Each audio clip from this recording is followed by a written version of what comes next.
안 보입니다. 김설이.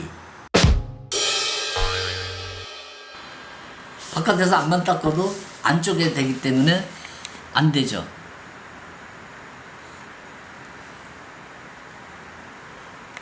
처음에 들어가자마자 김이 서리기 시작하면 계속 물을 넣어서 닦아줘도 또 1분이면 다시 김이 서리지고, 저 같은 경우에는 두리번거려서 해초가 있으면 수경을 벗어서 물속에서 그 해초를 막 닦아보지만 소용이 대부분 없습니다. 그래서 그 회 다이빙은 망치는 경우가 있는데, 김서림은 왜 생기는 거죠? 주전자에 찬물을 넣었을 때 주전자 표면에 물방울들이 이렇게 생기지 않습니까? 그런 현상입니다. 외부 온도는 차고 내부 앞면의 체온은 높고, 그래서 이 내부 온도가 높아지니까 이 안에 김이 서리게 되는 거죠. 그래서 이것을 방지하는 데에는 크게 두 가지 방법이 있습니다. 안티포그 성분이 든 액체 또는 세제, 주방에서 쓰는 세제를 여기에 발라주는 방법.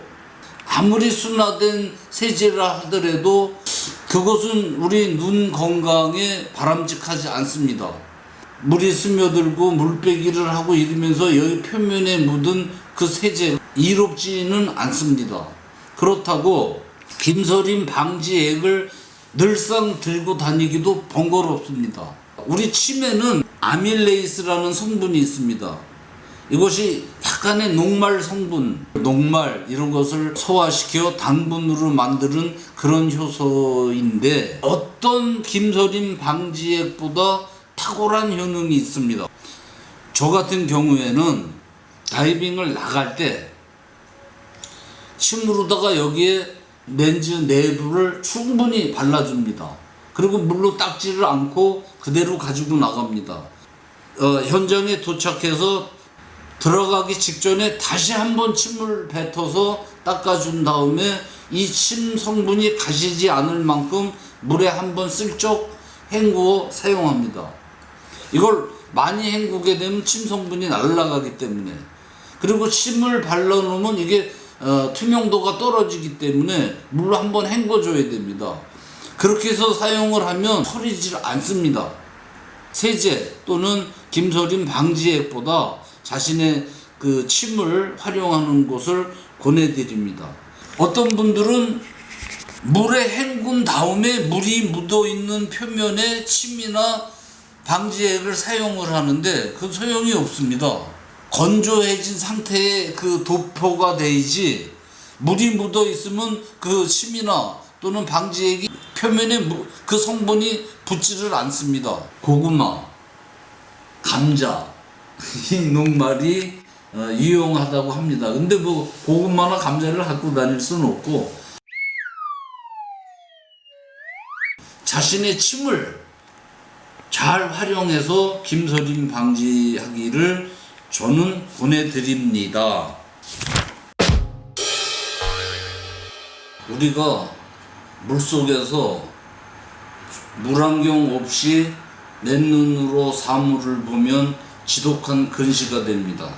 물안경의 첫째 기능은 물속에서 사물을 뚜렷이 보게 해주는 기능입니다. 내부 면적이 적다는 것은 눈과 렌즈 사이가 가깝다라는 거죠. 이게 멀수록 옆에 시야가 차단이 되기 때문에 이렇게 되는 거죠. 시야가 좁아지는 겁니다. 수경 내부로 물이 유입됐을 때, 물빼기를 할 때 내부 용적이 넓으면 더 많은 공기를 주입해서 물을 빼야 하고,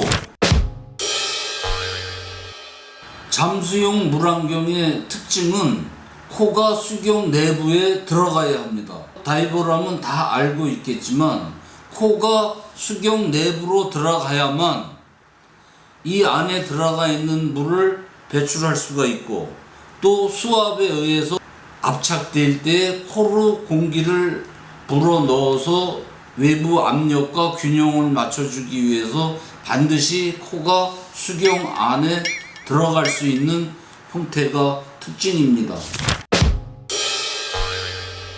이 렌즈의 수에 따라서 1안씩, 2안씩, 3안씩 이렇게 구분합니다. 유리가 하나로 된 것을 1안씩 렌즈라고 하고, 저렇게 렌즈가 두 개로 나누어져 있는 것을 2안씩, 이렇게 되어 있는 것을 3안씩이라고 합니다. 저는 이 3안씩을 잘 사용하지 않습니다. 왜냐하면 어두운 전면을 보는데 방해를 줍니다. 거울 현상이 일어나죠. 여기가 깜깜하고 여기서 빛이 들어오니까 제 눈동자가 보이는 경우가 있습니다. 물론 개방감은 더 있습니다. 옆이 보이기 때문에. 밸브를 통해서 물이 바깥으로 배출되는, 편한 것 같지만 장단점이 있습니다.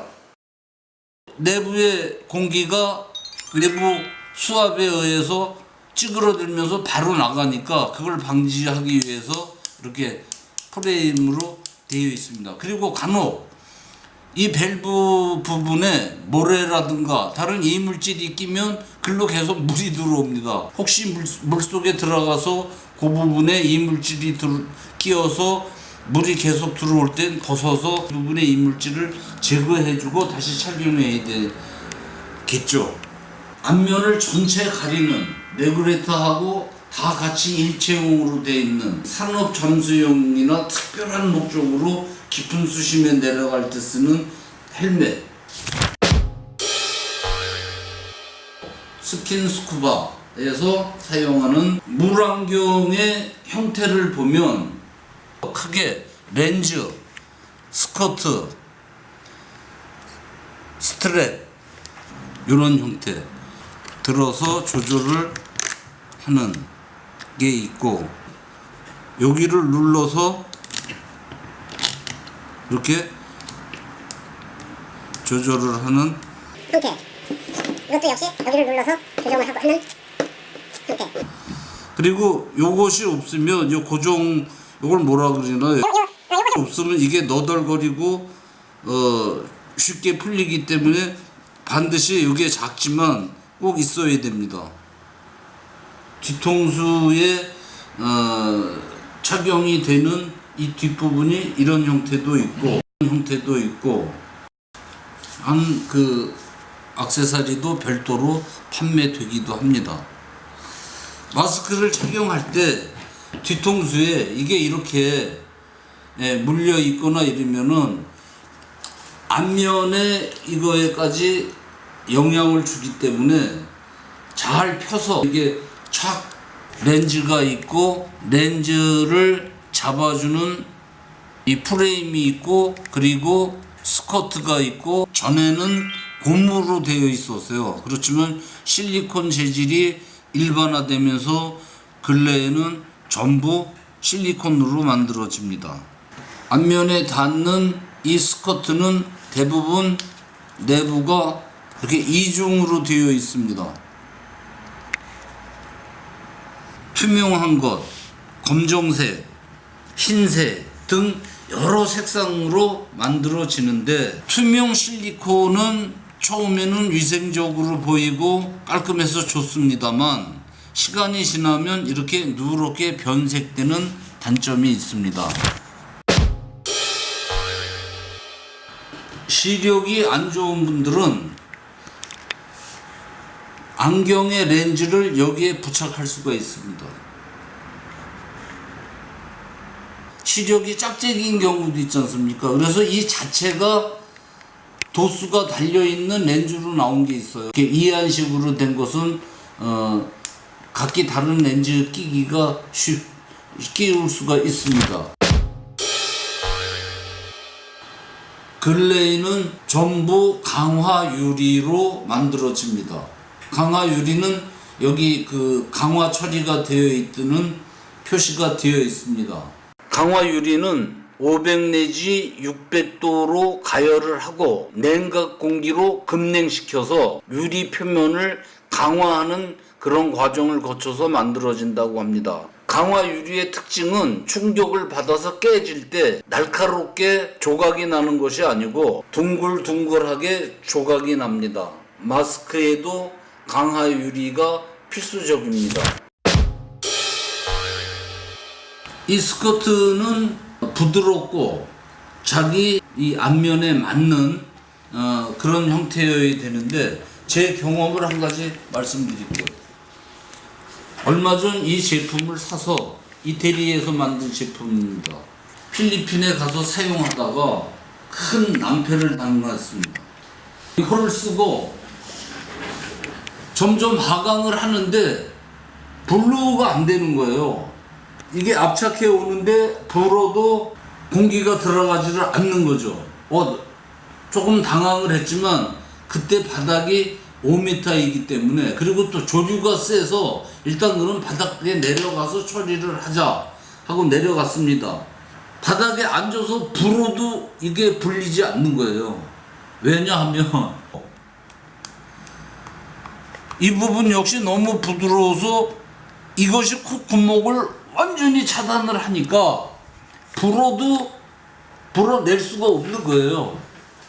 그래서 할 수 없이 물을 집어넣어서 떼어낸 다음에 다시 클리닝을 하고, 그때부터 계속 공기를 채워가면서 간신히 잠수를 마치고 올라오는 즉시 다른 수경으로 교체를 했습니다.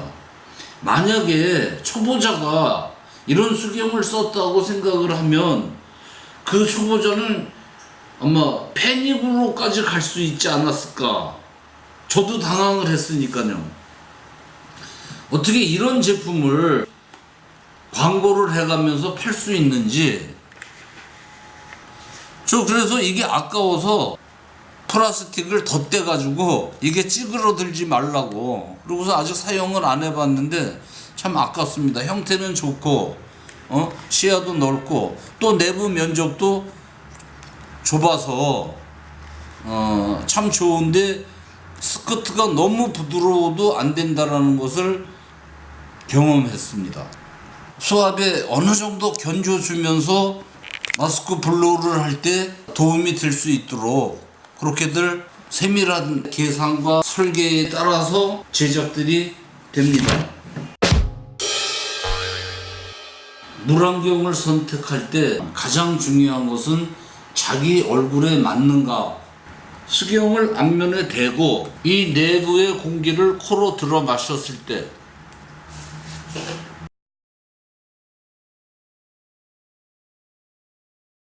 수경이 앞면에서 떨어지지 않으면 맞는 겁니다.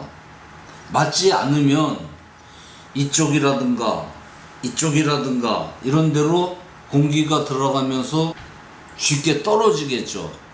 그것은 물속에서 물이 들어올 수 있다라는 것이겠죠.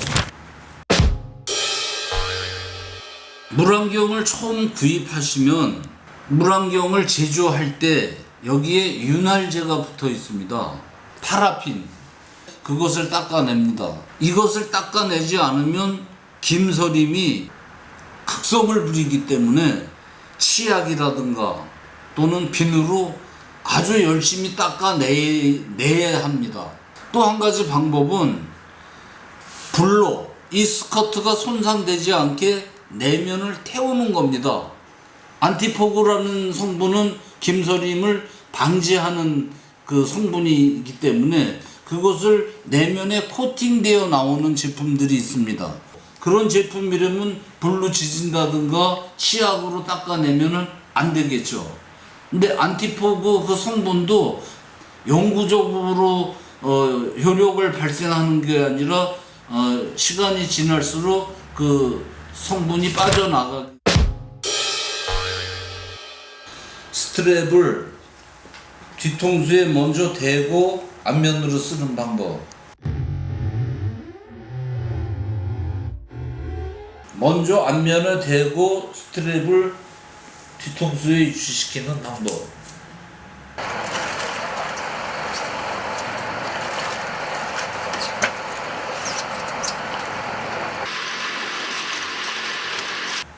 저는 습관적으로 뒤에 먼저 대고 끌어서 앞면에 대는 방법을 쓰고 있습니다. 이렇게 했을 때 이 뒷면이 이렇게 온전히 펴져 있어야지 여러모로 좋습니다. 그리고 이 스트랩은 초보자인 경우에 이렇게 귀 위로 가게 되는 경우가 있는데, 이렇게 되면 이게 밑으로 흘러내릴 수도 있고, 그러니까 반드시 귀 위쪽에 위치시키고 이것은 이렇게 적당히 펴서 잘 부착되게. 이 스트랩의 길이는 초보자일수록 불안감에 물속에서 벗겨질까봐 강하게 조이는 경향이 있는데 그러실 필요가 없습니다. 이것은 손으로 이렇게 건드리면 쉽게 움직일 정도의 강도. 이것을 너무 세게 하면 여기 이렇게 자죽이 나는데 그렇게까지 할 필요가 없습니다. 그런 강도를 길이 조정을 하고, 저는 이 수경을 착용하고 맨 나중에 장갑을 낍니다. 왜냐하면 이 수경에 이렇게 머리카락이 끼면 머리카락 한 올만 끼어도 계속 물이 들어옵니다. 그렇기 때문에 이 머리카락을 완전히 제거하고, 이 수경 착용이 중요하기 때문에 수경을 안전하게 딱 착용을 하고 나서 장갑을 낍니다. 장갑을 낀 상태에서는 아무래도 머리카락 제거라든가 여러 가지 조절이라든가 이런 것이 둔해지기 때문에,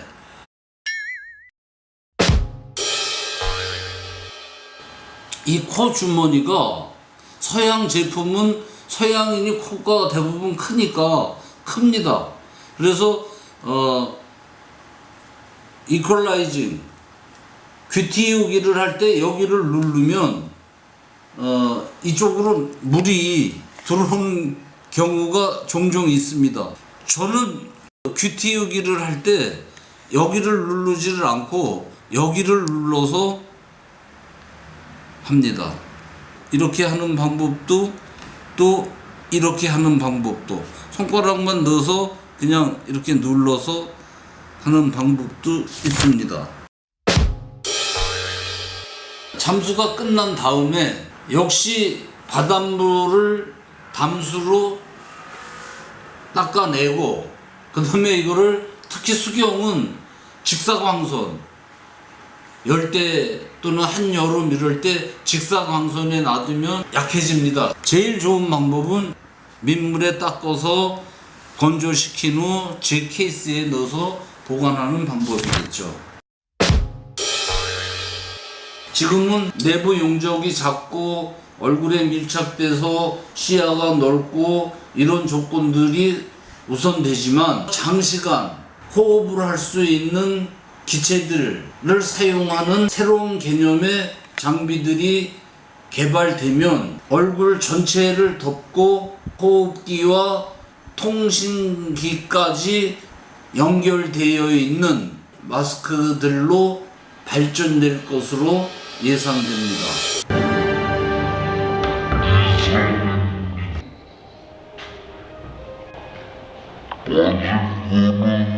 아직